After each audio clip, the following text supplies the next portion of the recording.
Hello, everyone, and welcome to ADC Sports Dallas Primetime. I am excited about this one. The Cowboys put up 56 points on the scoreboard last night. It was a huge divisional win over the Washington football team. The Cowboys are your NFC East champions. There is so much to discuss on tonight's episode. We will definitely miss some stuff because a lot happened last night. We'll get into all of it. Thank you for joining the show. I really appreciate you being here, and it's going to be a fun one. Hope you're having a great Victory Monday. Let's talk about it.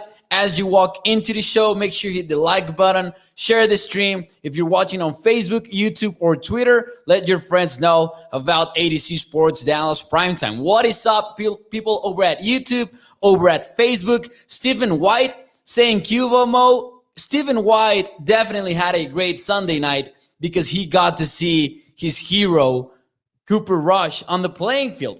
Reginald Trainer as well. What is up to the Facebook audience? David Quesada, Peter Rizzo, Juggernaut, says Barrel Killer. What is up, Gaston Holloway, as well over at Facebook. Thank you for joining the show. Make sure you hit the like button. Make sure you share the show. If you're watching on Facebook, YouTube, or Twitter, let your friends know about ADC Sports Dallas Primetime.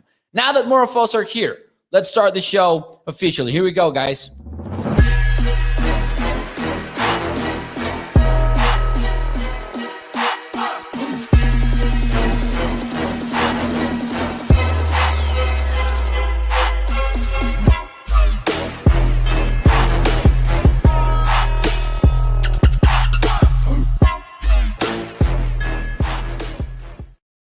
What is up, everyone? Welcome to ADC Sports Dallas Primetime. I'm Mauricio Rodriguez, streaming with you live every Sunday through Thursday night at 8 p.m. Central here on Dallas On Demand Sports Talk Network, with a lot more content coming your way throughout the entire season. Make sure you check out adcsports.com/Dallas. But hey, this might have been the biggest win of the season, and we're starting the show right off the bat with a question for you guys: true or false? The Cowboys offense from the first 2 months of the season is back. Do you believe that is true? Do you believe it is false? Was this just a weird game for the Cowboys? They got the big blowout. Or do you think this is really something? Do you think that the Cowboys offense is at least kind of back? Because I will go with true. I think they are. And we'll talk about a few reasons why on tonight's episode. Specifically, I have pointed out 2 reasons why I believe that the Cowboys offense was able to bounce back in their stellar performance from last night. Barrel Killer goes with true. Todd says true as well. Jason Renfro over at YouTube goes with true. Peter goes with true. Most people going with true. Lunatic, though, shares a common concern, I believe, among Cowboys Nation. Back for 1 game, soon to be 2 games versus the Cardinals at home. That will be a fun game to watch. The Arizona Cardinals game will be fun, I believe. Even though Arizona is in an 0-3 run, I think the matchup is going to be fun to watch. I think that one of the biggest weaknesses for the Cardinals lies at their offensive line, which is good for the Cowboys defensive front. But we'll talk about that later on the week. Let's talk about last night. And thanks, Stevie Mac, for joining the show as well and reminding people to hit the like button and share the stream.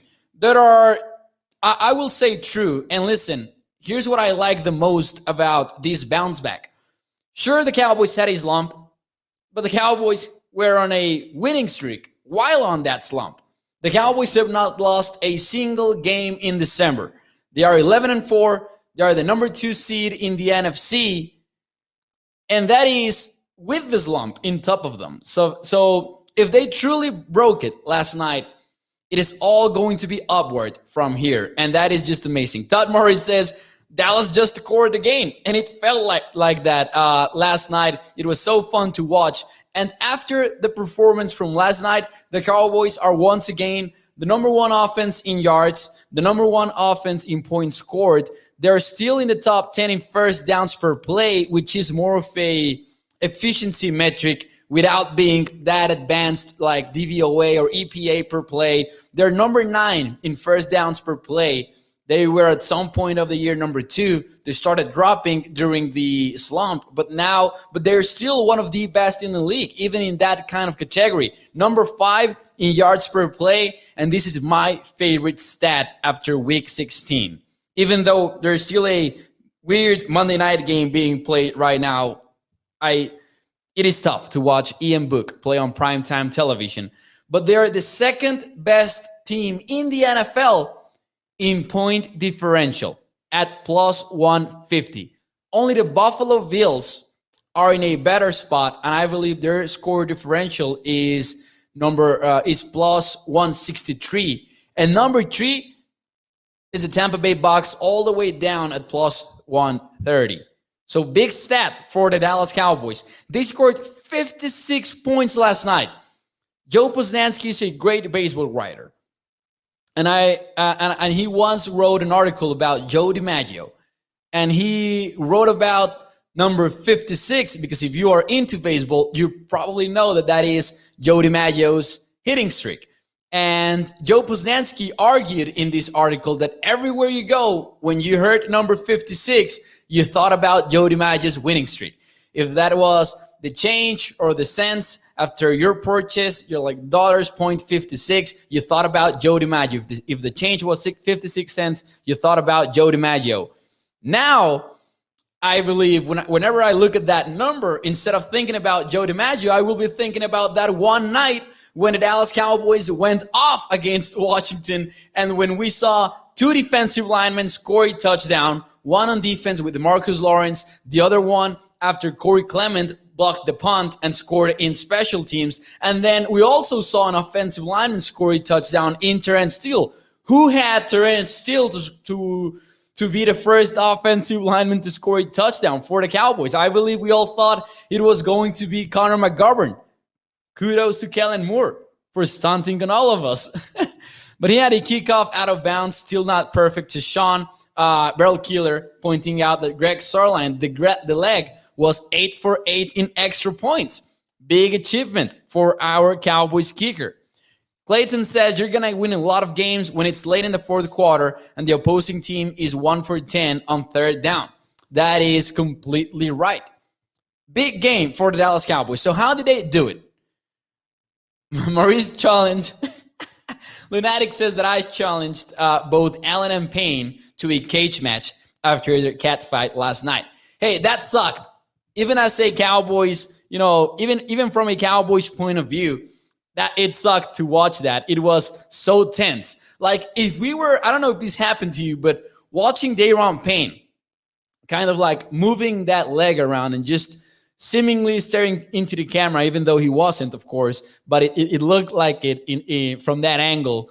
And him kind of like trembling, not really trembling, but like the anxiety moving his leg like crazy. If we were tense watching that, imagine how tense it was on that sideline for Washington. It was so crazy.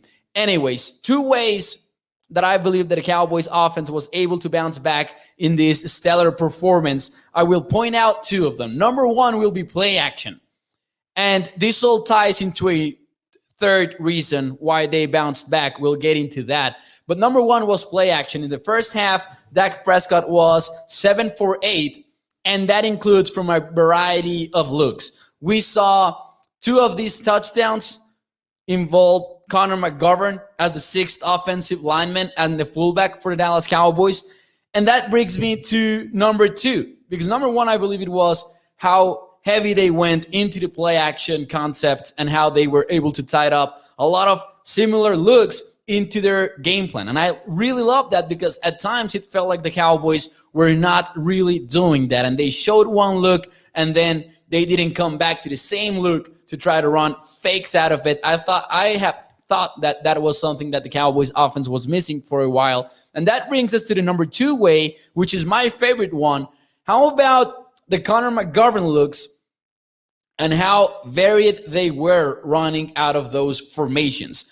I don't know if this is true because I have not checked the numbers game by game, but I believe this was the game in which we saw the most from Connor McGovern as a fullback in terms of number of plays. I believe this was the game in which they showed that 6 offensive lineman look with McGovern as a fullback the most times. I might be wrong about that, but if not, it should be pretty close.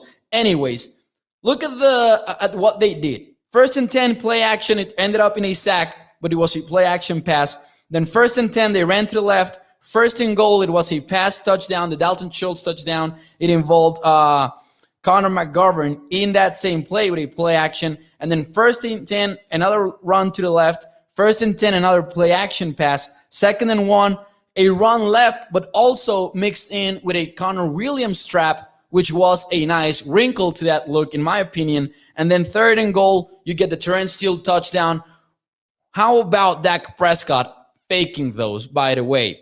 It is not that easy to run play action concepts, and really the amount of detail that goes into the quarterback's motions is something pretty impressive. Nate Tice from the Athletic Football Show about 2 weeks ago or 3 weeks ago described Dak Prescott as a robot, and I believe that, and he meant it in a good way, talking about Prescott's technique and how he goes about all of his movements in any kind of situation. And I believe that was very evident in the Cowboys play actions plays from last night. And then 1st and 10, you had another play with the Connor Williams kind of trap. So really the Cowboys tying up all of these concepts and showing similar looks with the play action plays, with the Connor McGovern alignments. I think that was huge for the Cowboys offense in this bounce back. Definitely not the only ways that they bounced back, but big part of it, in my opinion. It also has to do with the fact that at the end of the day, this Cowboys unit is gaining chemistry. In October, in November, we saw some players that were missing. Dak Prescott missed a game. The receivers missed different games as well. At one time, we had Michael Gallup as a number 1 receiver without Cooper, without CeeDee Lamb. Think about that Raiders game. Now they have gotten some practice time together for an extended period of time, which means they should be playing better, right? Ratchet from NFL Network tweeted out before the game that Dak Prescott and the receivers were staying extra time in order to get that communication and that timing right. And it seemed to work out for the Cowboys. So definitely you cannot point towards one single reason why they are playing better and better. A lot of people mentioning the run game. Stephen White says the run opens it up. And I believe there's an argument to be made that play action also works even without establishing the run first. But also, Stephen White said Dak ran, Zeke ran, Tony Pollard ran. How about that offensive line? Lyle Collins is balling. Connor Williams is also balling. This is the best combination the Cowboys have had on offensive line. And Tyron Smith is coming back next game, likely. So things will only get better.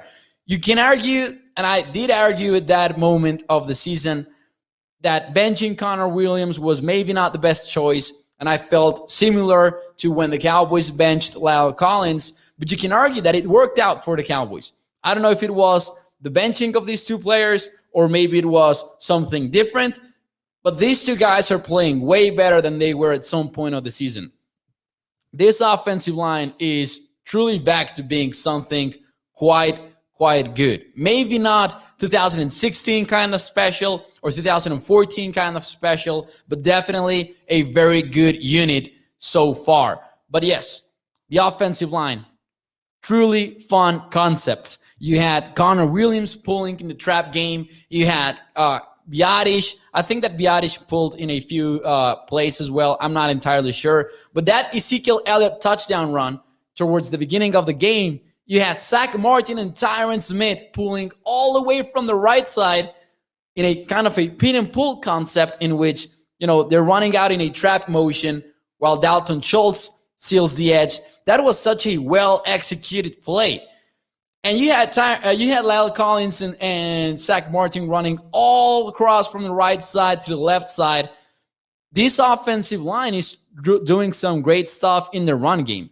Peter says, is it just a coincidence since Connor Williams has been starting that we are back dominating, says Peter. And it is fair to mention that he has faced some pretty good competition in these two games. Because maybe if we look at the teams, they're not very strong. You think about the Giants, you think about Washington, not great rivals, not great opponents. But Connor Williams has faced Leonard Williams from the Giants. He has faced Jonathan Allen, Daron Payne. So I think Williams is, and I know that I've talked about it a lot here on the show, but I'm truly excited about the level of play that he has shown since getting back. How about Trevon Diggs, as Joshua Davis is saying, 11th pick, a rock star, tied Everson Walt's record from 1981, franchise record of 11 interceptions. Big game for Trevon Diggs. And I want to give Adam, I think it's Adam JT13, I believe, from Twitter. This guy tweets out some pretty cool stats. And I want to share this with you. I was going to make a graphic for this, but I forgot. And it has to do with Trevon Diggs' interceptions so far. So this is from Adam JT13. Oh, wait. He deleted the tweet. Could it be because there was some mistake in it? All right, here we go. Here's his correction. I'm going to read it word by word. Adam JT13 from Twitter. In 1952, when Night Train Lane intercepted 14 passes for the Rams, this is the NFL record for a single season, the interception rate in the NFL was 7.38%. This year, it's 2.35%. Based on a simple area adjustment and opponent's number of passes, Trevon Diggs' 11 interceptions would be equal to 23.1 interceptions for the 1952 Rams. And I think it is such an important point to be made because the fact that Trevon Diggs has 11 interceptions and he's closing in on the NFL record, only 2 games left to do it, he might not get it because he would need to have 3 more interceptions over the last couple of weeks. But I think it is important to point this out because the NFL was way different in 1952. Think about the West Coast offense getting into the NFL. Think about the air raid offense. Think about them two mixing together. Think about the arrival of the spread offense. It is such a different league. It is, forget about a different league. It was a different sport. So I think that Adam here from Twitter, at AdamJT13, he really hit the nail in the head by making this comparison. Pretty insane. Everson's record about to fall, says Barrel Killer. I do believe that will happen. I'm not sure about Nyland's train record, but I think Everson Walt's record will fall. Trevon Diggs, by the way, is still a top 3 candidate for Defensive Player of the Year, which is something that I am blown away by because, I don't know, I really think he's not a top 3 candidate for the voters, yet in the betting world he is. But speaking about that, Micah Parsons, according to sportsbettingdime.com, is officially tied for the as a favorite with TJ Watt for this award. Micah Parsons, I feel strongly that he's going to end up with the award, and he's going to become the second rookie in NFL history to get it. 16 games, 14 games is Stephen White. I assume that he did correct it, though. He did adjust it for that, I would assume. Because Adam was adjusting for a lot of things. I would assume that he did for the games as well. What is up, Mel Hayes? Thank you for being here on the show. Also, we have some complaints for PFF because Barrel Killer says PFF trashes Diggs. Joey Bella says, bro, Diggs ran that play exactly like a wide receiver. I am so excited about Trevon Diggs because the interception was great. It was pretty funny to see Washington take a shot at Trevon Diggs in the first play of the game only to end up being intercepted. It was funny to see. I will not lie to you. However, the thing that I'm the most excited about is that we have not seen Diggs travel a lot with receivers throughout the season, but one of the teams that he has done that versus against is precisely the Washington football team and Terry McLaurin. And he ended up with a lot of success against McLaurin once again. So definitely excited about Diggs. He's a great player.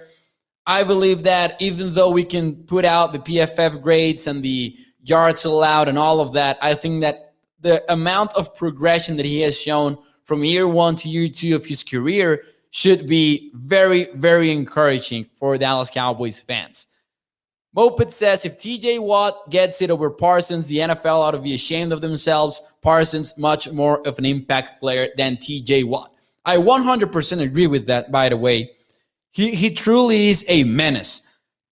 Micah Parsons, even when he doesn't pressure, when he's mucked up in that A gap inside between the guard and the center, even when he doesn't rush the passer, he is throwing these lights off for the offensive line. He's messing with their blocking schemes. He's making life way more complicated for the offensive line. And that is without mentioning what is going on in the mind of the quarterback. I'm not going to lie to you. I don't know if this happened to you as well when you were watching the game, but we got to a point in which I kind of felt bad for Taylor Heinicke. Like it got to a point in which I said, oh man, he's having such a rough night, because he was getting killed out there. Really, really just a masterclass performance from the Cowboys defensive front. There was this 3rd and 8 play in which Washington ended up throwing a screen pass in which the Cowboys have 5 players at the line of scrimmage. All of them are standing up because it is 3rd and 8 and it is a obvious passing down. But you have, I think there was something like Parsons, Lawrence, Basham, Gregory, and I assume it was Armstrong. I tweeted this picture out in @MauNFL. That's MAU NFL, in case you want to follow me on Twitter. I tweet a lot of things in Spanish, but whenever you want something translated, just let me know. Yeah, it was Parsons, Lawrence, Basham, Gregory, and Armstrong. All of them were standing up. Imagine that threat. Imagine how, like, by that point of the game, Heinicke had to be a little bit scared about that sight. That hit that he got by Keanu Neal's is Joey Bella. I thought he was going to get flagged, by the way. Didn't think it was a weird play too. The Micah Parsons sack, the way that he timed the snap perfectly and really just with pure speed got to Taylor Heinicke, that was insane as well. The Marcus Lawrence interception, in which he kind of realizes that he's not going to get to the quarterback, drops back a little bit, tips off the ball. In that same play, Chauncey Golston absolutely destroys the right tackle for Washington as well. And that even might have played a role in Heinicke just getting rid of that football, because Golston is just pushing the right tackle right into Taylor Heinicke. So that was a cool play as well from someone that is not going to maybe get a lot of credit for this game. Golston got the easiest touchdown ever, didn't he? His barrel killer.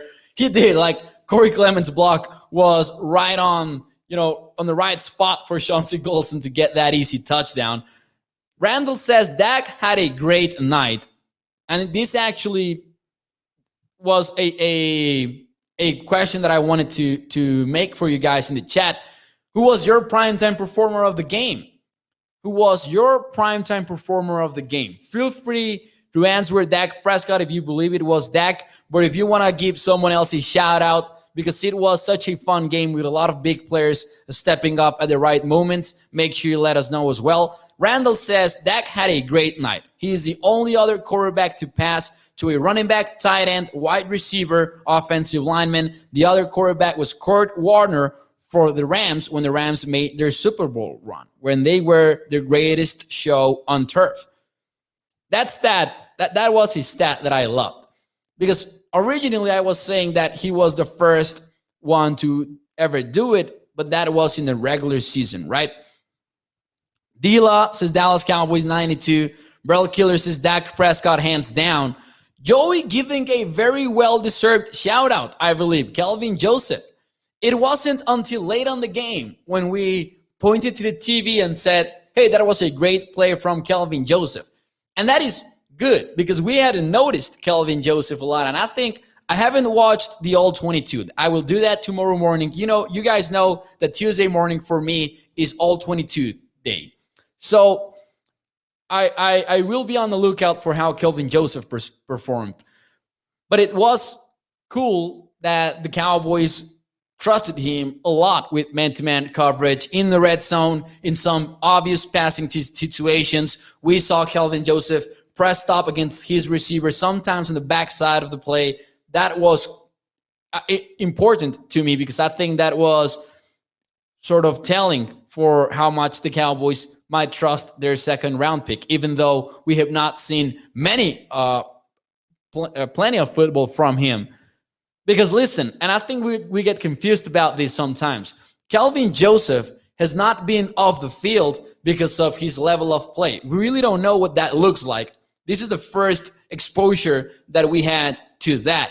However, the true reason why we have not seen a lot of Kelvin Joseph is quite simple. At the beginning, it was injury for Joseph, and then it became that Anthony Brown was actually playing quite well, and the Cowboys didn't have a reason to play Kelvin Joseph yet. So I think that was a big confusion that we had in Cowboys Nation over the last week. Dan Queen's Joshua Davis, definitely Joey Ballas' Malik Hooker, who was live tweeting the game. So was Jordan Lewis. Man, I knew that Dak would get back on track, says Dallas Young. Dallas just murdered Washington. They truly did. Bossman did great. Tank 6, I like that term. The defense, Parsons and Company, says Curtis over at Facebook. Cedric Jenkins is nice. Prescott is the man, says Reginald. Truly a great game. Jason Renfro says Leighton Vandridge played pretty good yesterday. AV was solid, and AV was asked to do something difficult. Even though he had experience playing on the inside, it is difficult to make those type of transitions mid-season, right? He needed snaps and work. Yeah, truly a great game. 9 return touchdowns this year, says Brell Killer. The Cowboys also lead the NFL in punt blocks, by the way, according to statsmuse.com. They lead the NFL in punt blocks, and that is quite cool. Jason Renfro, Gallimore was a bully once again. Hey, we need to give Malik Turner some love as well. Dalton Schultz some well too, because the Dallas Cowboys had another good game from number 86. Dalton Schultz came up big in pretty big spots. And I mean pretty big spots, not in terms of the game, because the game was pretty much decided and over with very early. But he came up big in some third and down plays, second and long kind of plays.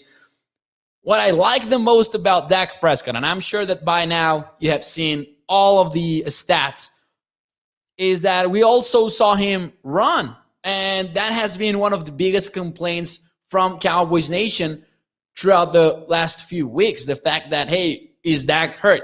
Is Dak not running the football because he's scared or, hurt? What is it that is going on with number 4? Dak Prescott put that narrative to bed quickly last night because he was out there moving and throwing on the run. That Michael Gallup throw when he's kind of like directing him to go downfield and just connects with him. The one in which he got to CeeDee Lamb, which was a great catch by CeeDee, by the way. This offense was just clicking all around. Nate Tice, again, from the Athletic Football Show, mentioned something interesting on today's show from them. He said that Kellen Moore was not afraid to go back to the same concept because his argument was that sometimes Kellen Moore shows something and then that works, and then he doesn't go back to it, maybe out of panic, maybe because some kind of fear as a young offensive coach that once he shows it, the opposing defenses are onto it. And Nate Tice pointed out that that was not the case last night.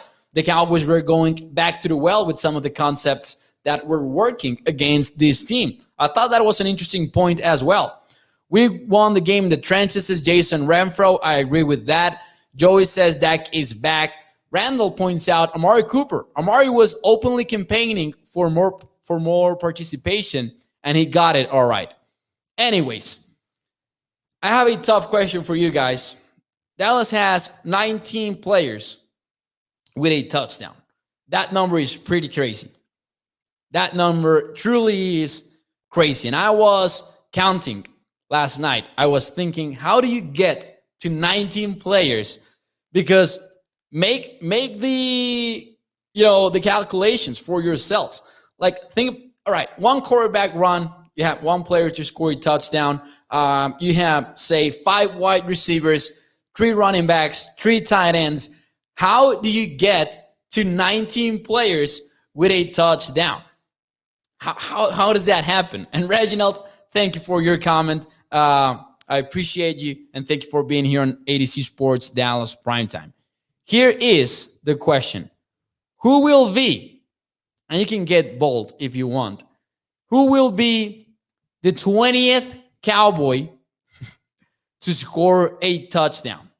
I really don't know. First and foremost, I want to say I never expected Terrence Steele to score 1 touchdown last night versus Washington. As Dallas Young is saying, McGovern is jealous of Steele and his touchdown. By the way, there was one play in which Connor McGovern was out there looking for Dak Prescott, and this was not near the goal line. This was on a check down throw to the running back, and you could see Connor McGovern out there looking for his throw. This was the play in which actually the ref, after the play was over, clarified that 66 had checked in as an eligible receiver.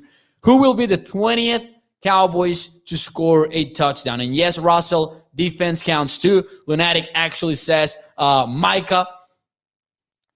Parsons is another answer over here, like the same answer, of course. I think it was a great play calling by Kellen Moore, though, says Joey Vela, talking about that Terrence Steele touchdown. 100%. It was pretty nice because you have Connor McGovern in as a fullback showing a run. You only have a tight end over there. Like, there are not a lot of options. So Washington is 100% thinking run. And then you have Terrence Steele, sneak into the end zone, getting that touchdown.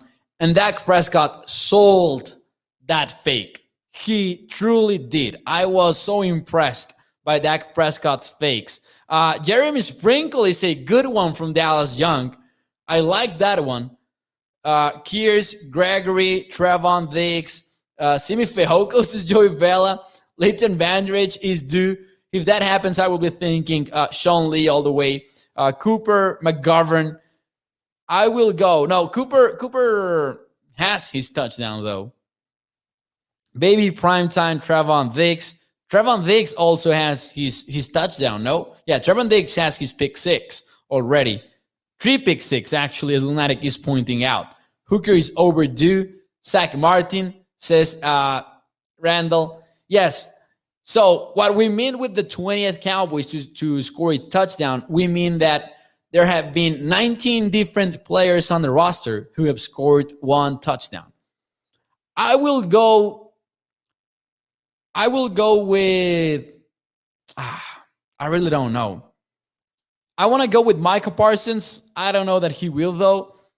And that is the most common answer, maybe. So I will go with McGovern as well. Week 18, 4th quarter, maybe. The game already getting out of hand for the Eagles. And then Connor McGovern gets his. William Jenkins. Who cares? Dallas sucks. Well, I can tell you about someone who cares. And he is commenting on a Dallas Cowboys show. I can tell you about someone who cares, William. My bad. Okay, my bad. Joshua Davis says, rush then. Anyways, guys, let's get to Overreaction Monday. That was funny. Let's get to Overreaction Monday. 3 of them before I leave you tonight. We are about to close out the show from Monday. We'll talk more about the Dallas Cowboys, of course, on Tuesday night, 8 p.m. Central, as always. But here we go. Overreaction Monday. You guys know the rules. I give you the statement. You say overreaction or fair reaction. And as always, we try to start with a Dallas Cowboys related one. After putting 56 points up on the board, are the Cowboys right back among the NFC favorites? Is that an overreaction or is that a fair reaction? How do you feel about that? Are you still not sold about this Cowboys team as an NFC favorite? Is that an overreaction or a fair reaction? I will tell you what, I will go with fair. Listen, the Cowboys are number 2 in point differential in the entire NFL. The defense in EPA per play.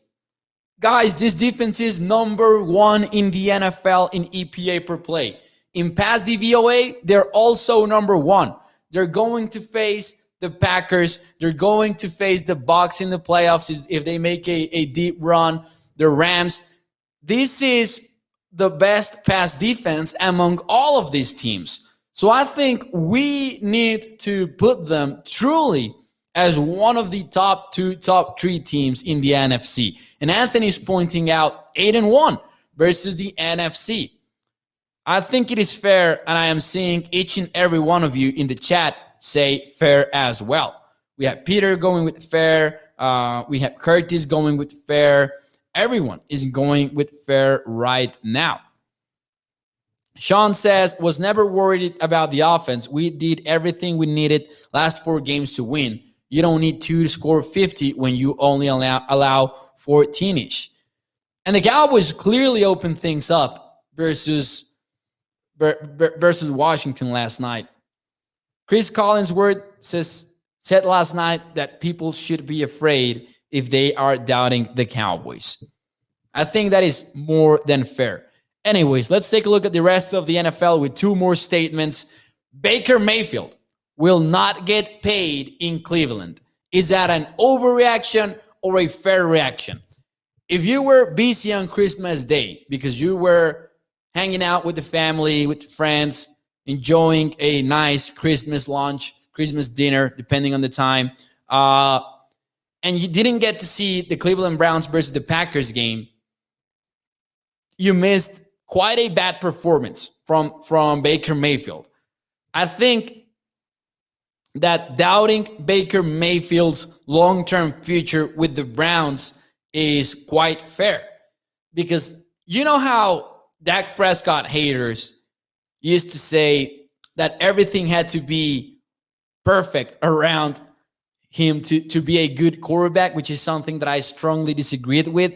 I think it kind of feels that way with Baker Mayfield, but for real though. I think that Baker is this guy that struggles to give a little bit of extra. So I will say that fair. However, I will say fair if we're talking about him getting paid, like that big time contract.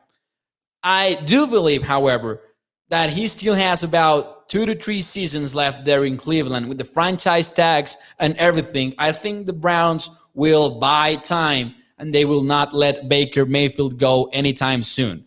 So I will say fair because I believe that getting paid would mean setting a record deal maybe in the market or things like that. And I think that will not happen. So I will go with fair. We have an over here from Stephen White. Most of the answers, though, go with fair, including Faulkner over here on YouTube.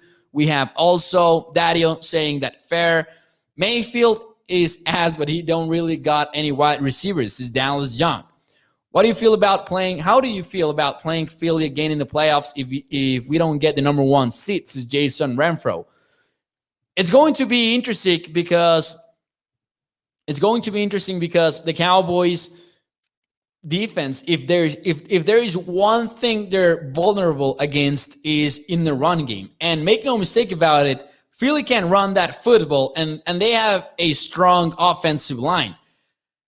However, Jalen Hurts would have a bad day, I believe, versus this defense, though. So I would much rather face Philadelphia than most of the other teams that are in the conversation for the 7th seed. I would much rather face the Eagles than the Vikings, for example. It would be very fun to watch a divisional game in the playoffs, though. It really would. Do you all feel like Kyler Murray is slumping, says Joey Vela? I do feel that way, but not only in terms of Kyler Murray, just the entire offense as well. Without DeAndre Hopkins, they have been struggling. And keep in mind, one of the things that had worked the best for them is some of the changes that they had made, for example, with Christian Kirk playing on the slot. and he cannot do that anymore without some of the players that are not there. He needs to play outside, and this is something that they have struggled with. We will talk a lot about the Cardinals this week, as you guys might imagine. Anyways, one more before I leave you tonight. We will go with the AFC once again. Joey Burrow and the Bengals are a top 4 threat in the AFC. Burrow passed for 525 yards versus a decimated Ravens secondary. He put up 4 touchdowns, and now they are leaders of the AFC North. They are in the playoffs as divisional champions if the season ended today. Do you consider them a top 4 threat in the AFC? Overreaction or fair reaction? If you want to think about those top 4 teams, let me give you a little bit of context. You have the Chiefs as a number 1 seed, the Titans as a number 2, Bengals number 3, Buffalo Bills at number 4, and then your wildcard teams are respectively the Colts, the Patriots, and the Ravens. Is that a fair reaction or an overreaction? I will say that I've got the Chiefs and the Bills clearly over the Bengals. I have the Titans below the Bengals, even though these might get me fired, as we have ADC Sports Nashville. I'm just kidding, guys. I really don't know how they feel about this question, though. I think if the playoffs ended today, you would have the Patriots visiting Cincinnati. I would take the Patriots on that specific matchup. So I will say overreaction, because I would also take the Colts right now over the Bengals. I think they're close to being a top 4 threat, but I will say overreaction. However, man, Joe Burrow is so good and so fun to watch. So we'll go with overreaction for that one. Steven White says fair. Darius says fair. Joshua Davis says overreaction. He's on fire, says Joey Vela, so fair. So, yeah, fun team to watch. No doubt about that. And he is one of those quarterbacks that you want to watch in the playoffs. And with the talent that they have over there in Cincinnati at wide receiver, they will be fun to watch. Anyways, guys, thank you for joining the show. Make sure you hit the like button. Make sure you share the stream. If you're watching on Facebook, YouTube, or Twitter, let your friends know about ADC Sports Dallas Primetime. And, of course, check out adcsports.com/Dallas for your favorite Cowboys articles, Mavericks articles as well. Now that we are in December NBA, almost January, of course. The New Year's is so close. I hope you have a strong finish to the year. We'll talk more tomorrow at 8 p.m. Central Time here on Dallas On Demand Sports Talk Network. And guys, thank you to you. Thank you for your comments, and have a good night. See you tomorrow night, 8 p.m. Central. Thank you.